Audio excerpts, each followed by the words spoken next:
not only built these earth lodges, but they owned the earth lodge. It was their earth lodge. So if you were a young Hidatsa man and you married a Hidatsa woman, you would move into her earth lodge or her mother's earth lodge. So 15, 20 people would live in earth lodges like this.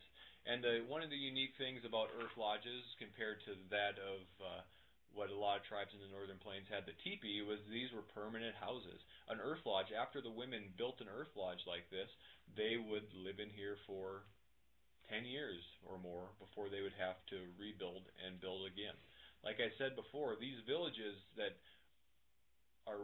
we have here at the site, where you find not earth lodges like this anymore because the wood has rotted away and is long since gone, but what you have are these depressions, these big circles in the ground where an earth lodge used to be. Those villages were occupied, some of them, for upwards of 2 to 250 years. So for a long, long time, people lived here. You can walk through an old village site where somebody lived, where a community was located, longer than the United States has even been a country yet. We haven't been a country yet for 250 years, but some of these villages were towns, essentially, for 250 years. So lots and lots of history. So like I said, the women, they own the earth lodges. Well, the women not only own the earth lodges, that's not the only thing they owned here. The women also own land, and they used that land to farm. The women were farmers.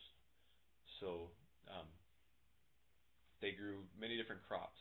Maybe we can go around and see if any schools have an idea what kind of crops that the Hidatsa would have grown here in North Dakota. Maybe we can start with the North Dakota school. I think all North Dakota schools maybe, or at least one of them should know what that would be. So let's just guess one and say Williston. If Williston has an idea what one crop could have been, they would have grown up here. And if you have a wrong answer, that's not bad either. Corn. Well, corn, yeah. Corn. We heard corn. That was one common all the way up through where you folks are as far as Kansas to up here. A lot of Native American groups grew corn, of course. So maybe we go to Topeka, Kansas. Do you know another one that would have been grown here in the Northern Plains? Another type of... right here. Speak loudly. Wheat. Oh, that's a good. Wheat's a very important one that they grow now. But 200 years ago, what did any other ideas with the Hidatsa grew besides corn?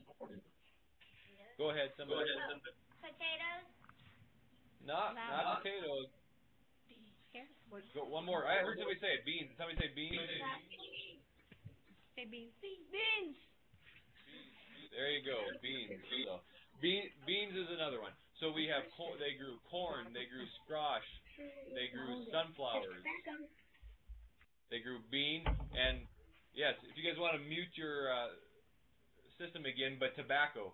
Somebody said tobacco. I heard that, and that is right. The old men would have grown tobacco, and only the old men. It's actually interesting. It's interesting that only the old men would have grown tobacco. It's said there you go. It's said that by in oral histories and stuff that young men wouldn't have smoked tobacco. They knew that was something that would damage their lungs. It would affect their ability to hunt and to be warriors. And that's what men did around here. We'll talk about that in a few minutes, but the Hidatsa men were warriors and hunters, so they didn't smoke tobacco until they were old men. So yeah, so we talked about the corn, the beans. They also grew two other crops, which was sunflowers, which is a crop that's still growing in the area today, and squash. They grew big fields of squash. These women, whoever owned the earth lodge, they'd also own a piece of land, and that chunk of land may be an acre or two in size. So we'd have the Hidatsa ladies, and each earth lodge would have a garden that could be up to an acre or two in size. To give you an idea how big an acre is, in case you don't know, but if you think of a football field, like at your school you might have a football field, well, an acre is almost the size of a football field. So could you imagine having a garden as big as 2 football fields? Well, I'll show you some of the tools they would have used. Here's a tool they would have used. hoe. It would have been used as a hoe. I can try to zoom in on this here. This is a hoe, and it's made from the buffalo shoulder blade. So it's a scapula hoe, and it's made from a buffalo.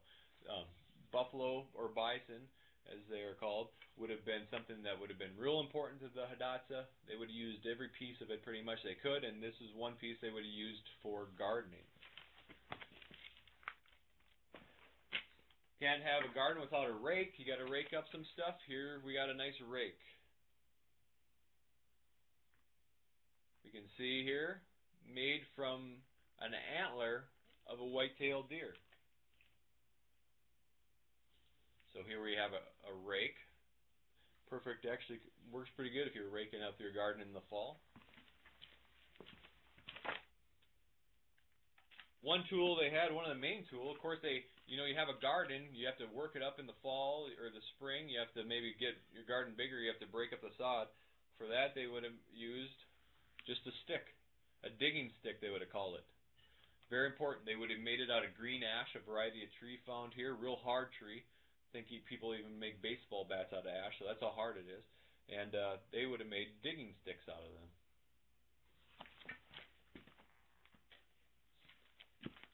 So gardening, real important to this place, and it's kind of the reason why the Hidatsas, the Mandan, the Rikara, the neighbor to the south, they lived along the river for so long is because of the fertile soil.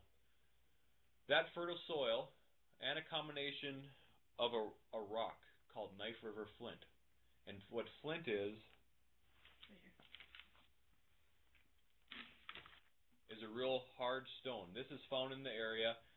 It's a really hard rock that is used to make arrowheads, knives, scrapers. I'm sure all of you guys are familiar with what an arrowhead is. So that's made out of flint. Well, this is really good stuff. People liked it, and it was found only around here, about 40 miles away. So the men, they would go and quarry this and bring it back to Knife River. Well, a combination of this flint, which is really good, and all the crops they would have grown, made this a huge trading center. So kind of what they called like a Mall of America. That's what people around here named it anyways, recently. Like this used to be the first Mall of America because people would come from all over, not just America at that time. It was just the Northern Plains. And they would come to trade for the produce, which is the corn, the squash, the beans, and this flint. They would come to trade for this flint. The things they would bring could vary from buffalo, hides, different types of stone. One example, a stone that would have been traded here in the area is pipestone. This is found in Minnesota, one place for sure. There's Pipestone National Monument. This is a rock called catlinite, but you can carve it and polish it, and they could have then made pipe out of it. So all this stuff would have been traded here. So people in the fall and spring, different times of year, would come here and have these big rendezvous or big trading sessions here. Even maybe you have enemies, and at that time you drop truces and you come together and you trade your goods, especially in the fall, for winter. So those are things women would have really been into a lot of the stuff like raising the kids, building the earth lodges, gardening. And when I talk about raising the kids, maybe I should say like caring for the kids more, cooking, making the clothes, all that stuff. So we talked a lot about what the women have done. Well, we haven't mentioned what the men have done. I mentioned it briefly, but they were hunters and they were warriors. The Hidatsas would go hunting maybe for months at a time. They would then take their teepees and they would leave and they would follow the buffalo herds at certain times of year throughout the spring and in summer, and they would go and harvest as many buffalo as they could. The buffalo then would be brought back here and used for a variety of different things. Buffalo was very important to all of the Northern Plains Indian societies, and the Hidatsa were no different. Buffalo is what they used for shelter. Their